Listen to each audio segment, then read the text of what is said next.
Bethlehem Estates.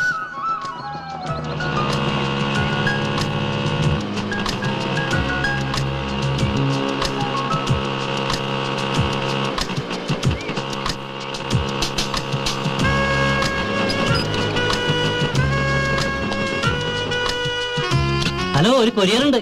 Hello, ഒരു നമസ്കാരമുണ്ട്. ഒരു കൊറിയർ ഉണ്ടെന്ന്. ആ, നമസ്കാരം. ഇതല്ലേ ബദലഹേം എസ്റ്റേറ്റ്? പുറത്ത് ബോർഡ് വെച്ചിരിക്കണ്ടില്ലേ? അതെനിക്ക് മനസ്സിലായി. ഇതിനെ ബദലഹേം എസ്റ്റേറ്റ് നല്ല പേരിടുണ്ട്. വല്ല ഗാഗുൽത്താമലാന്ന് കേട്ടണം. എന്തൊരു കയറ്റോടോ, മനുഷ്യന്റെ ഊപ്പാടളി. ഒരുപാട് അളിയോ? തന്നെ ആരെങ്കിലും കെട്ടിയെടുക്കാൻ പറഞ്ഞ? പിന്നെ ഈ കൊറിയർ അവിടെ നിന്ന് നടന്നു വരൂ. ആരേ രവിശങ്കർ? അയാം മോനായി. പണ്ട് മോളായിരുന്ന? എടോ, എന്റെ അച്ഛന് മോനായി, അപ്പൊ ഞാൻ മോനായി. Very good. ഞാൻ ഈ രവിശങ്കർ ആരാന്ന് ചോദിച്ചത്. താൻ ആദ്യം ഞാൻ ആരെന്ന് മനസ്സിലാക്കി, പിന്നല്ലേ രവിശങ്കർ. അതെനിക്ക് മനസ്സിലായി. ആ ചായക്കടക്കാരൻ ചക്കൻ പറഞ്ഞു. എന്ത് പറഞ്ഞു? ഒരു കരിമന്തി ഇവിടുത്തെ കാര്യസ്ഥനം. കരിമന്തി ആ ചായക്കടക്കാരന്റെ തന്തയാ. അപ്പൊ നിങ്ങളുടെ മോനാ ചക്കൻ? എടോ കൊറിയേ, അയാം മോനായി, മാനേജർ ഓഫ് ബദലഹം എസ്റ്റേറ്റ്. എന്തോ വാഴക്കാലങ്ങൾ കേട്ടെ. ഇതങ്ങോട്ട് ഒപ്പിട്ട് ഈ സാധനം വാങ്ങിക്കും. എന്തത്? ഇത് അങ്ങനെ ഇവിടെ വാങ്ങിച്ചു വെക്കാൻ പറ്റില്ല. Ravishankar, Bethlehem estate, Chandragiri. ഈ അഡ്രസ് കറക്റ്റ് അല്ലേ? അഡ്രസ് കറക്റ്റ് ആണ്, പക്ഷെ ആള് കറക്റ്റ് അല്ല. ഈ രവിശങ്കർ അതിനെ എനിക്ക് വല്ല ചെയ്യാൻ പറ്റുമോ? പുള്ളിക്കാരനോട് വിളി, ഞങ്ങൾ തമ്മിൽ ഡീൽ ചെയ്തോളാം. എടോ, ഈ ഫാം എന്റെ ബോസ് മിസ്റ്റർ ഡെന്നി സാറിന്റെയാ. ഈ പറഞ്ഞ രവിശങ്കറും ഡെന്നി സാറും തമ്മിൽ കേട്ടതൊക്കെയാലും ഒരു ഫ്രണ്ട്ഷിപ്പ്, അത്രേ ഉള്ളൂ. അല്ലാതെ അയാൾക്ക് വരുന്ന പാർസൽ മുഴുവൻ രണ്ട് കൈ നീട്ടി സ്വീകരിക്കാന്ന് പറഞ്ഞാൽ നടക്കില്ല. ഇതിനകത്ത് വല്ല ബോംബാണെങ്കിലോ? ബോംബാണിത് പൊട്ടുമറിയല്ലോ. നിന്റെ ചേട്ടത്തിനെ പൊട്ടിച്ചാൽ നിനക്ക് മനസ്സിലാവട്ടെ, ഞാൻ പൊട്ടിച്ചാന്ന്. ഇതെന്ത് പൂച്ചാരിയുടെ കരണേട്ടാ? അപ്പൊ ചത്തിട്ടില്ല. ഞാനാ വളവിലെ കട്ടറിൽ വീണപ്പോ ചത്തെന്ന് വിചാരിച്ചേ. എന്താ മോനെ, ആരാള്? സാറേ, ഇയാള് കാലത്ത് തന്നെ വന്നെന്തോ ചൊറിയാന്നൊക്കെ പറയുന്നത് പ്രശ്നം ഉണ്ടാക്കുന്നുണ്ട്. എന്തോ ചുറ്റിക്കളി കേസാ. എന്താടോ? Sir, I am from Diana courier. ഒരുപാട് ദൂരം യാത്രയാണ് സാർ ഞാൻ വരുന്നത്. ആക്ച്വലി ഞങ്ങൾക്ക് ഏരിയയിൽ സർവീസ് ഇല്ല. ഇത് സോണൽ ഓഫീസിൽ നിന്ന് ബ്രാഞ്ച് ഓഫീസിലേക്കും അവിടെ നിന്ന് സബ് ഓഫീസിലേക്കും സ്പെഷ്യൽ ഇൻസ്ട്രക്ഷൻ വന്ന കേസാണ് സാർ. ഈ പൂച്ചക്കുട്ടി ജീവനോട് എത്തിക്കണമെന്ന്. ബൈ ഗോഡ്സ് ഗ്രേസ് ഇതിനോട് എത്തിക്കണം sir. Wow, kitten. My goodness, ഇതാർക്കാ? മിസ്റ്റർ രവിശങ്കറിന്. മോനായി പറഞ്ഞേക്ക്, രവി സാറിന് പട്ടിയുടെ രൂപത്തിലും പൂച്ചയുടെ രൂപത്തിലും ഓരോ സാധനങ്ങൾ വരുന്നത്. ഇത് ഏറ്റെടുക്കേണ്ട അവസാനം പുലിവാലാവും. ഇതെങ്ങനെയാണ് പുലിവാലാവുന്നത്? ഇത് പൂച്ചവാലല്ലേ? ഇത് ഞാൻ പിടിച്ചോളാം. ആരെടുത്ത് ചോദിച്ചിട്ടായി ഗൗൺ എടുത്തിട്ട്? ഇന്നലെ രാത്രി തണുപ്പുണ്ടായ സംശയം, അതുകൊണ്ട് എടുത്തിട്ടാ. നീ അയാൾക്ക് ഒരു 100. ഓക്കെ, 150. ഇല നക്കിപ്പട്ടിയുടെ കിരുനക്കല്ലേട്ടാ. ഇലയിലും എല്ലാം നക്കാണ്ടായിട്ട് വേണ്ട നിന്റെ കിറി നക്കാൻ.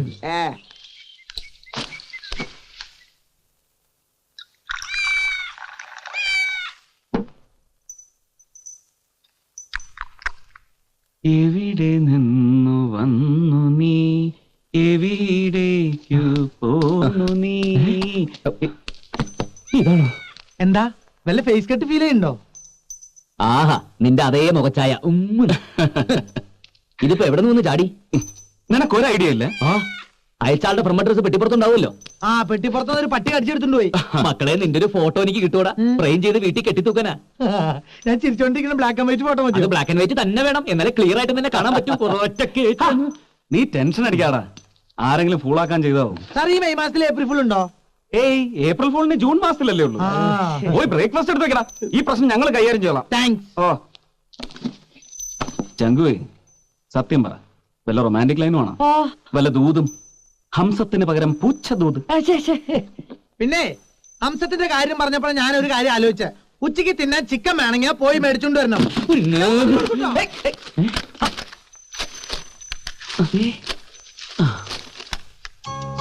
ഒഴിവുകാലം വരുന്നു എന്റെ സുന്ദരൻ മുറച്ചെറുക്കൻ പൂച്ചെ. നിന്നെ മറ്റു മുറക്കുറിഞ്ഞികൾ അറിയാതെ ആദ്യം ഓടിയെത്തിയ thanks to the courier service ബ്രാക്കറ്റിൽ. ഈ കുറിഞ്ഞെ മനസ്സിലായോ നിനക്ക്? ഉത്തരമറിയാൻ ഞാൻ വരുന്നു. Yes man, I am coming. എടാ ചങ്കുവേ, ഇത് line, high power extra tension line.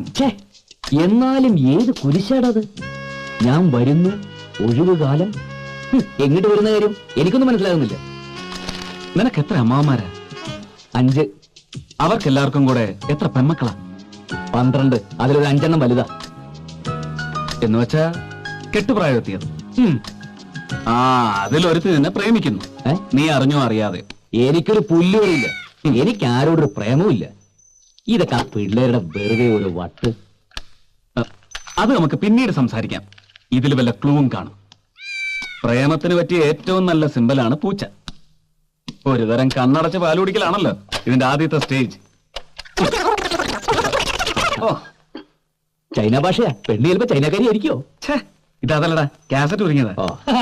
കുരുങ്ങിയ കാര്യം പറഞ്ഞപ്പോൾ എനിക്കൊരു കാര്യം ഓർമ്മ വന്നെ. നമ്മുടെ ഫാമിൽ 500 ലിറ്റർ പാല് പിരിഞ്ഞു. ഞാൻ ഹാപ്പിയായി. ഇതില് കാസറ്റ് കുരുങ്ങി പൊട്ടിയിട്ടുണ്ടെങ്കിൽ പോയി ഒട്ടിച്ചോണ്ട് പോവാ.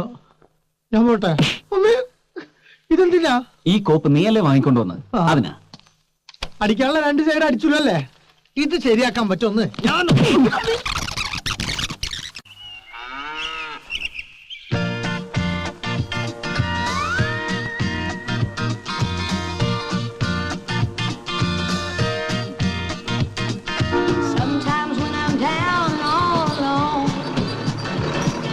നമസ്കാരം.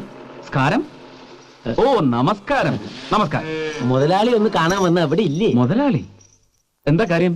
കാര്യം രവിശങ്കർ മുതലാളിയോട് നേരിട്ട് പറയാനുള്ളതാ. ഓ രവിശങ്കർ മുതലാളി. പറയണം ചേട്ടാ, എന്താ പ്രശ്നം? ഇവിടത്തെ ഒരു 50 പശുക്കളെ വിൽക്കാനുണ്ടെന്ന് പറഞ്ഞിരുന്നു. ആര് പറഞ്ഞു? രവിശങ്കർ പറഞ്ഞു? ഇല്ല, ഞാൻ ബ്രോക്കർമാർ വഴി അറിഞ്ഞതാണേ. ഇവിടെ അങ്ങനെ ഒരു പ്ലാൻ ഇല്ലല്ലോ. പശുവിനെ വിൽക്കുന്ന കാര്യം ആരോടും പറഞ്ഞിട്ടുമില്ല. നമുക്കതിനെ കുറിച്ച് അറിയാഞ്ഞിട്ടാവും. രവിശങ്കർ മുതലാളിയെ വിളിക്കൂ, ഞാൻ സംസാരിക്കാം. എന്നോട് ബ്രോക്കർ കണ്ണപ്പനാണ് പറഞ്ഞത്. അയാൾ നുണ പറയില്ല. ചേട്ടാ ഇപ്പൊ ഞാൻ പറയുന്നൊന്ന് വിശ്വസിക്കേട്ടാ. ഇവിടുത്തെ ഒരൊറ്റ പശുവിനെ പോലും വിൽക്കാൻ ഉദ്ദേശമില്ല. അത്രയ്ക്കങ്ങ് തറപ്പിച്ച് പറയാൻ നമ്മളാരാ? ഞാനാ ഇതിന്റെ ഓണർ ഡെന്നിസ്. എന്താ ഞാൻ പറഞ്ഞ പോരെ? ഓക്കെ. അപ്പൊ രവിശങ്കറോ? രവിശങ്കറിന്റെ ഫാം ആണെന്നാണല്ലോ ഞാൻ കേട്ടത്. ഇയാൾക്ക് ഇനിയും വിശ്വാസം ഇല്ലെങ്കിൽ ഞാൻ എന്റെ പണിക്കാരെ വിളിക്കാം. വേണ്ട, വിശ്വാസമുണ്ട്. അവരെ വിളിക്കുന്ന ഇയാളെ വിശ്വസിപ്പിക്കാനല്ല, പുറത്തേക്കുള്ള വഴി കാട്ടി തരാനാ. ഇങ്ങോട്ട് വന്ന വഴി തന്നെയല്ലേ അറിയാം. അവരെ വെറുതെ ബുദ്ധിമുട്ടിക്കണ്ട. അതെ, ഈ രവിശങ്കർ മുതലാളിക്ക് ഫാം ഉണ്ടോ? ഉവ്. പുറത്തെ റോഡിലോട്ട് ഇറങ്ങി കിഴക്കോട്ട് വെച്ച് പിടിക്കണം. അര ഫർലോങ് ചെല്ലുമ്പോ കാണാം രവിശങ്കറിന്റെ ഫാമിന്റെ ബോർഡ്. അല്ല, അവിടെ കന്നുകാലികൾ അല്ലല്ലോ, ആനയെ വളർത്തുന്ന സ്ഥലം. ഒന്ന് പോടോ. കുറ്റിയും പിടുന്നുണ്ട്, പോന്നോളൂ ഓരോന്ന്. അല്ല, സാറ് കിഴക്കോട്ടാണോ? അല്ലല്ലോ. രവിശങ്കേഴ്സ് ഫാം കൊള്ളാം. ലോക്ക്ഡ് ആണല്ലോ. എന്ന് ലോക്ക്ഡ് ആയതാണാവോ? അപ്പുണ്ണിയാരേ, കുട്ടാ, അമ്പട കള്ള, ആ ഡെന്നീസിന്റെ ഫാമിലി കയറിച്ചൊന്നുമില്ലേ? ആ കുട്ടാ, അതുകൊണ്ടല്ലേ ഇതിന്റെയൊക്കെ ശരിക്കുള്ള ഓണേഴ്സ് ആരാന്ന് മനസ്സിലായത്. ആ കണ്ടത് ഡെന്നീസിന്റേത്, ഇത് കുട്ടന്റേത്. ഡെന്നീസിന്റെ കണ്ടു, ഉഗ്രൻ. ഇനി കുട്ടന്റെ കാണണം. കുട്ടന്റേതും കൂടി കണ്ടിട്ടേ നിങ്ങൾ പോകുള്ളൂ. അതൊക്കെ പോട്ടെ, വീട്ടിലെന്തൊക്കെയുണ്ട് വിശേഷങ്ങൾ? അമ്മയ്ക്ക് അസുഖമൊന്നുമില്ല? പരമസുഖം. മോന്റെ ഫാമിന്റെ ഫോട്ടോ കണ്ടത് മുതൽ അമ്മ ഭയങ്കര ഹാപ്പിയാ. താക്കോലെടുക്കു കുട്ടാ, തുറക്കട്ടെ. അല്ല, ഞാൻ പറയട്ടെ, ആ ഫോട്ടോസ് എന്റെ ഫാമിന്റേതല്ല, അത് ഡെന്നീസിന്റെ അല്ലേ, മാറിപ്പോയതല്ലേ. ഇതാണ് Ravishankar's farm. Agro farm, goat farm, orchid garden, fruit garden, milk products, cattle farm. അവർ നെക്സ്റ്റ് പ്രോജക്ട് ഷാങ്ക് ബറീസ് ചോക്ലേറ്റ്. മിക്കവാറും ഇത് വരുന്നതോട് ബാക്കി ചോക്ലേറ്റ് കമ്പനിയുടെ ഒക്കെ പോട്ട്. സംസാരിച്ചെന്ന് സമയം പോയതറിഞ്ഞില്ല. തൊട്ടടുത്ത് നല്ല ബിരിയാണി കിട്ടും. അപ്പുണ്ണിയായിരുന്നു. ബിരിയാണി കഴിക്കുന്നതിന് മുമ്പ് എനിക്ക് 4 വീശണം. എല്ലാറ്റിനും മുമ്പ് എനിക്ക് ഇത് തുറന്ന് കാണണം. ഞാൻ വൈലുണ്ടാവും.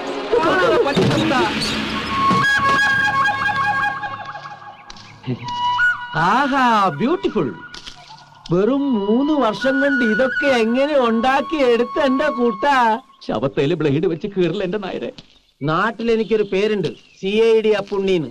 വെറുതെ കിട്ടിയതല്ല, അത്യാവശ്യം CID പണികളൊക്കെ എനിക്ക് അറിയാം. തന്നെ ആരാടോ ഉപ്പുമുട്ട് കെട്ടിയെടുത്തത്? ആ ഫാമിന്റെ ഫോട്ടോസ് അവിടെ എത്തിയപ്പോ തന്നെ എനിക്ക് ഡൗട്ട് അടിച്ചു. നമ്മുടെ കുട്ടൻ ഇത്രയ്ക്കങ്ങോട്ട് പുരോഗമിച്ചോന്ന്. എടോ നായരെ, എന്റെ ഇവിടത്തെ ഈ സ്ഥിതി താൻ അമ്മയെ അറിയിക്കാനുള്ള പരിപാടിയാണെങ്കിൽ ഒന്ന് കുഴിച്ചു മൂടും ഞാൻ. 14 അല്ല, എക്സ്ട്രാ ഒരു 10 പേര്.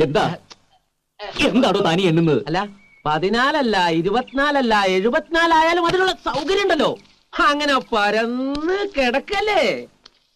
വെക്കാനും വിളമ്പാനും വിളിക്കിറങ്ങാനും. ആഹാ, മുത്തശ്ശൻ കേണലായിരുന്നു കൊണ്ടേ ഇവിടെ ഒരു ടെന്റ് അടിക്കാനും കുഴിക്കക്കൂസ് കുത്താനും ഒക്കെ നല്ല പരിചയം കാണും. താൻ എന്ത് തേങ്ങാ കൊലയാടോ ഈ പറഞ്ഞുകൊണ്ട് വരുന്നത്? വരുന്നു. ആര്? ചെറുമകന്റെ കൂടെ ഒഴിവുകാലം ചെലവഴിക്കാൻ മുത്തച്ഛനും മുത്തശ്ശിയും പേരക്കുട്ടികളും, ചിലപ്പം അവരുടെ തന്തമാരും തള്ളമാരും എല്ലാവരും വരുന്നു. കുട്ടാ, കുട്ടാ. അപ്പൊ CID പണി ഒപ്പിച്ചു. കംപ്ലീറ്റ് കള്ളത്തരവും കയ്യോടെ പിടിച്ചു അല്ലേ? Bad, very bad. നീ കിണിക്കല്ലേ? ചതിയ ബദ്ദലഹേമിൽ താമസിക്കുന്ന യൂദാസെ. എടാ നന്ദി വേണോടാ, നന്ദി. ആ 2 അക്ഷരത്തിന്റെ അർത്ഥം നിനക്ക് അറിയോ? ഇല്ല. ചേട്ടാ, ഞാൻ എന്നാ ഏതെന്നാ ഇയാള് പറയുന്നത്? നിനക്ക് മാനേജ് ചെയ്യായിരുന്നു, ഈസി ആയിട്ട് മാനേജ് ചെയ്യായിരുന്നു. ആ പുണ്യനായർ ഒന്നും അറിയിക്കാതെ നാട്ടിലേക്ക് പാക്ക് ചെയ്യായിരുന്നില്ലേ? എടാ, എടാ പൊട്ടൻ ചങ്കു, അതിന് അയാൾ എന്നോട് പറഞ്ഞു. അയാൾ ആരാന്ന്? ഓർമ്മയുണ്ടോ ഈ മുഖം? 2.5 വർഷം മുമ്പുള്ള ഒരു ഏപ്രിൽ മാസ രാത്രിയിൽ രക്തത്തിൽ കുളിച്ചു കിടന്ന് നിന്നതാ ഈ കൈകൾ കൊണ്ട് കോരിയെടുത്തപ്പോ നീ പറഞ്ഞൊരു ഡയലോഗ് ഉണ്ടായിരുന്നു, thank you sir, thank you എന്ന്. മേട്ടുകുളത്ത് നിന്ന് ബൈസൺ വാലിയിലേക്ക് പോകാൻ 2 വഴിയാ. ലെഫ്റ്റിലും പോവാം, റൈറ്റിലും പോവാം. ലെഫ്റ്റിൽ പോയ റോഡ് നല്ലതാ, എന്നിട്ടും ഞാൻ റൈറ്റിലേക്ക് തിരിഞ്ഞു. അതുകൊണ്ടല്ലേടാ കണ്ടത്. ഏതോ ലോറിക്കാർ ഇടിച്ചിട്ടിട്ട് പോയ നിന്റെ ജീപ്പും നടു റോട്ടിൽ രക്തത്തിൽ കുളിച്ചു കിടന്ന് നീയും ദാ ഇങ്ങനെ ഞാൻ വാരിയെടുത്ത് ആശുപത്രിയിൽ എത്തിച്ച് 4 കുപ്പി ബ്ലഡും തന്ന്. 3 കുപ്പി. എന്തോ കഴിഞ്ഞ ഗാന്ധി ജയന്തിയിലാണ് സാറി കഥ പറഞ്ഞപ്പോ 3 കുപ്പിയായിരുന്നു. ഇപ്പൊ ടെൻഷൻ കാരണം 1 കുപ്പി കൂടി ഉണ്ടാവും. എന്റെ ബ്ലഡിന്റെ കണക്ക് നിനക്കാണോ? ആദ്യകാലത്ത് ഇറങ്ങിയ കാസറ്റിൽ 2 കുപ്പിയായിരുന്നു. ഇതിങ്ങനെ പറഞ്ഞു കൂടി വരും. നീ ഏതായാലും പറയും, ബാക്കിയോടെ പറയും. ഇല്ലടാ, ഞാൻ ഒന്നും പറയുന്നില്ല. ജീവൻ രക്ഷിച്ചവനിട്ട് തന്നെ പണിയണം. ബ്രൂട്ടസ് ഒക്കെ നിന്റെ മുമ്പിൽ എന്തൊരു ഡീസന്റ്. പുളുന്തൻ ചങ്കു, ഇട കഴിഞ്ഞ 2 വർഷമായിട്ട് ഈ ജീവൻ രക്ഷ കഥ പറഞ്ഞ് നീ എന്നെ എത്ര തവണ വഹിച്ചിട്ടുണ്ടടാ? ഇട പറയുന്ന നിനക്കില്ലേലും കേൾക്കുന്ന എനിക്കില്ലടാ ഒരു ചളുപ്പ്. ഹോ ദൈവമേ, നിനക്കന്നൊന്ന് ലെഫ്റ്റിലേക്ക് തിരിഞ്ഞു പോകാൻ പാടില്ലായിരുന്നോ? എന്തെങ്കിലും ഒരു കാരണം കിട്ടിയ ഉടനെ തുടങ്ങും. മേട്ടുക്കുളത്തുനിന്ന് ബൈസൺ വാലിയിലേക്ക് ലെഫ്റ്റും റൈറ്റും. ഇല്ല, ഞാൻ നിർത്തി. ഇനിയില്ല. യാത്ര പറയാൻ വന്നത് ഞാൻ. ഇനി ചിലപ്പോ കണ്ടില്ല എന്ന് വരും. കാണാതിരിക്കാൻ ഞാൻ ശ്രമിക്കാം. സാർ സൂയിസൈഡ് പോവാണല്ലേ? എടാ മോനായി, ചവിട്ടി കേറ്റി തരും ഞാൻ. സൂയിസൈഡ് നിന്റെ അപ്പം ചെയ്യും. മോനെ, എന്താടാ നിന്റെ പ്രശ്നം? എടാ നിനക്കൊരു പ്രശ്നം ഉണ്ടായി ഞാനുണ്ടാവില്ലടാ. എടാ, മുത്തശ്ശനും മുത്തശ്ശിയും കസിൻ പിള്ളേരും എല്ലാരും കൂടി ഈ വെക്കേഷൻ ഇങ്ങോട്ട് വരുന്നു എന്ന്. അതാണോ കാര്യം? അവര് വരട്ടടാ, എല്ലാവരും വരട്ടെ.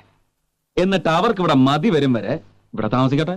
എടാ, അവരെത്ര പേരെ എങ്ങോട്ട് കെട്ടിയെടുക്കാൻ പോണെന്ന് നിനക്കറിയോ?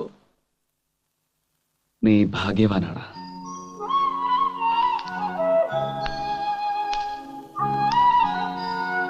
നിനക്കെല്ലാരും ഉണ്ട്. അമ്മ, മുത്തശ്ശി, മുത്തശ്ശൻ, അങ്കിൾസ്, ആന്റീസ്, കസിൻസ്. ഈ ഒരൊറ്റ കാര്യത്തില് എനിക്ക് നിന്നോട് അസൂയ. എടാ, എനിക്കാരുണ്ട്? ആ ഒറ്റ കാര്യത്തിലാടാ എനിക്ക് നിന്നോട് അസൂയ. നിന്നെ തേടി വരാൻ ഒരു തെണ്ടി പോലും ഇല്ലല്ലോടാ. അതിന്റെ സുഖം നിനക്കറിയില്ല ചങ്കു. എടാ, ഈ ഫാമും ഫാം ഹൗസും എന്റേതാണെന്ന വിശ്വാസത്തിൽ അവരൊക്കെ വരുന്നത്. ഞാനിവിടെ ഭയങ്കര സ്റ്റൈലില് ജീവിക്കുന്നു എന്ന അവർക്കൊക്കെ കൊടുത്തിരിക്കുന്ന പിക്ചർ. ആ പിക്ചർ അതുപോലെ തന്നെ നിലനിർത്താം. ഞാൻ ആരാണെന്നൊരു ചോദ്യം ഉണ്ടാവും. പാർട്ട്ണർ, നിന്റെ പാർട്ട്ണർ ആണെന്ന് പറഞ്ഞേക്കണം, അല്ലെങ്കിൽ മാനേജർ. എന്താ? മാനേജരോ? മാനേജർ റോൾ എനിക്ക് വിട്ടുതന്നേരം സാറേ. ഡെന്നി സാറും രവി സാർ ഇതിന്റെ പാർട്ട്നേഴ്സ്. ഡെന്നിസേ, റിസ്ക് അല്ലേടാ അത്? എന്തെങ്കിലും പൊളിഞ്ഞ നമ്മൾ പൊളിക്കില്ലടാ. പൊളിക്കും. നമ്മൾ ഉള്ള ദിവസം കൂടെ അടിച്ചു പൊളിക്കും. യെസ്, കുറച്ച് ദിവസങ്ങൾ, അത്രയും കാലമെങ്കിലും ഇതൊരു വീടാവട്ടെ. ഇപ്പൊ ഇതെന്താ, ഒരു കാലിത്തൊഴുത്തിന്റെ അനക്സ്. ഈ ഭൂലോകത്ത് ആരും തേടി വരാനില്ലാത്ത ഡെന്നിസ് എന്ന അനാഥന്റെ കാലിത്തൊഴുത്ത് ഒരു വീടായി മാറുന്നു. അല്ല, കൊട്ടാരം. മോനായി, സാർ ക്രിസ്മസിന് പുൽക്കൂട് ഒരുക്കാറില്ലേ നമ്മൾ? അതുപോലെ ഒരുക്കണം ഇവിടെ മുഴുവൻ. ഒന്നും കുറഞ്ഞു പോകരുത്. ഓക്കേ? ഓക്കെ സാർ, ഏറ്റു. ഓക്കേ. ഡെന്നിസേ, നീ എന്നെ രക്ഷിച്ചടാ. Thank you. No Shanku, thanks നിനക്കാണ് പറയേണ്ടത്. എന്റെ പേരിൽ സർനെയിം എഴുതേണ്ടടുത്ത് ഞാൻ മനസ്സിൽ കോറിയിടാറുണ്ട് ഒരു വാക്ക്, ഓഫൻ. Dennis the orphan. അത് ഞാൻ മായ്ച്ചു കളയാൻ പോവാ. ഒരു ഒഴിവുകാലം മുഴുവൻ ഞാൻ സനാഥനാണ്. എനിക്കൊരുപാട് ബന്ധുക്കളുണ്ട്.